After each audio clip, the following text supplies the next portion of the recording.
آج کوٹھے پر گاہک کم تھے۔ وجہ کیا تھی میں نہیں جانتی۔ مجھے یہاں 2 مہینے ہو چکے تھے۔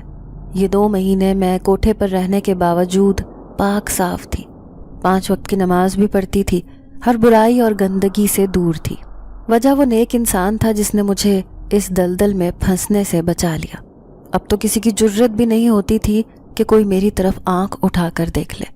یہاں مجھے اپنوں نے دھوکہ دیا اور طوائف خانے جیسی دلدل میں چند پیسوں اور بدلہ لینے کے عوض پھینک دیا۔ وہاں کسی غیر مہربان نے آ کر میری زندگی سنوار دی، مجھے ظالموں کے ظلم سے بچا لیا تھا۔ میں آج بھی سوچتی ہوں کہ اگر وہ شخص نہ ہوتا تو آج میں کس جگہ اور مقام پر ہوتی۔ کوئی میری عزت نہ کرتا، ہر کوئی مجھے بری نظروں سے ہی دیکھتا، مگر آج اس ایک شخص کی وجہ سے ہر کوئی مجھے عزت و احترام کی نگاہ سے دیکھتا اور میری بہت عزت کرتا تھا۔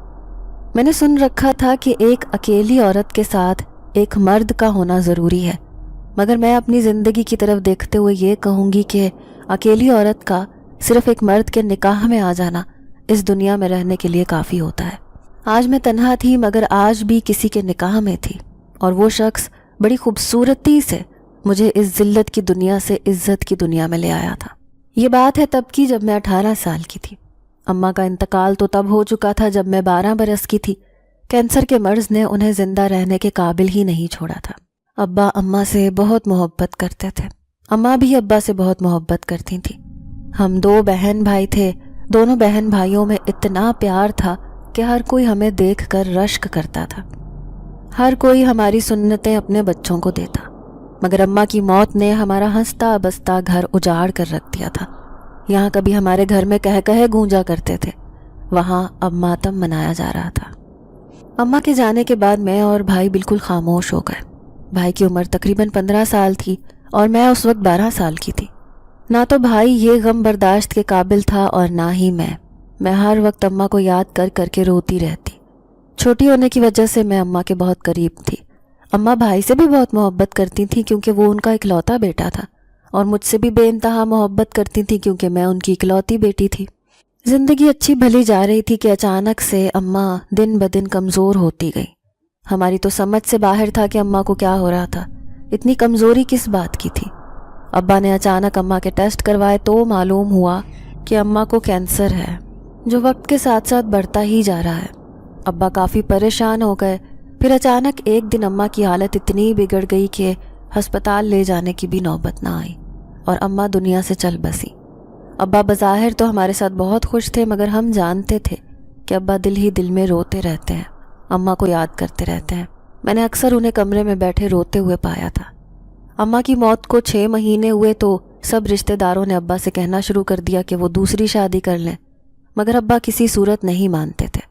ابا کا کہنا تھا کہ وہ باقی ساری زندگی اکیلے ہی گزاریں گے، مگر دادی ہمیشہ ابا کو کہتی کہ گھر اکیلے نہیں چلے گا، بیٹی جوان ہو رہی ہے، پھر تمہارا بیٹا بھی تو جوان ہو گیا ہے، بچوں پر نظر رکھنی پڑتی ہے، اور پھر تم اکیلے کیا کیا سنبھالو گے، گھر یا باہر۔ اور پھر تھک ہار کے ابا نے دوسری شادی کا فیصلہ کر لیا۔ دادی اپنی بھانجی کو بہو بنا کر لے آئی، مگر اس نے تو آتے ہی گھر پر جیسے قبضہ کر لیا۔ ہم دونوں بہن بھائیوں کو اپنی مرضی سے گھر میں رہ کر کچھ بھی کرنے کی اجازت نہیں تھی۔ ابا نے بھی شادی ہوتے ہی ساری ذمہ داری اس عورت پر ڈال دی۔ ہم دونوں کی دیکھ بھال سے لے کر ہم دونوں کی زندگی کے فیصلے تک وہ عورت کرتی تھی۔ مجھے وہ عورت کسی صورت اچھی نہیں لگتی تھی۔ میری ہمیشہ اس کے ساتھ کسی نہ کسی بات پر لڑائی ہوتی رہتی۔ ایک روز ابا کمرے میں آئے تو وہ کافی غصے میں تھے۔ صبح ہی تو ابا کی دوسری بیوی کے ساتھ میری جھڑپ ہو گئی تھی۔ ابا نے آتے ہی آؤ دیکھا نہ تاؤ اور میرے چہرے پر زناٹے دار تھپڑ رسید کر دیا۔ میں تو ابا کے ہاتھ اٹھانے پر دم بخود رہ گئی۔ ابا نے تو آج تک مجھ پر اونچی آواز میں بات بھی نہ کی تھی، اور پھر ایسے ہاتھ اٹھانا۔ میں چہرے پر ہاتھ رکھ کر ابا کی طرف دیکھ رہی تھی، آنکھوں میں آنسو تھے اور بے یقینی بھی۔ مجھے یقین نہیں آ رہا تھا کہ یہ میرے ہی ابا ہیں جو ہم سے اتنی محبت کرتے تھے، اور آج کسی کے کہنے پر مجھ پر ابا نے ہاتھ بھی اٹھا لیا۔ ابا نے مجھے تنبیہی انداز میں کہا کہ آج کے بعد اگر تم نے اپنی ماں کے ساتھ بدتمیزی کرنے کی کوشش کی تو میں تمہیں اس گھر سے نکال دوں گا۔ نہ جانے اس عورت نے کیا جادو کر رکھا تھا، وہ رات مجھ پر بہت بھاری گزری تھی۔ ابا کمرے سے باہر جا چکے تھے، میں گھٹنوں پر سر رکھے ساری رات روتی رہی۔ اماں کی یاد اتنی تھی کہ دل چاہتا تھا کہ بس انہی کے پاس چلی جاؤں۔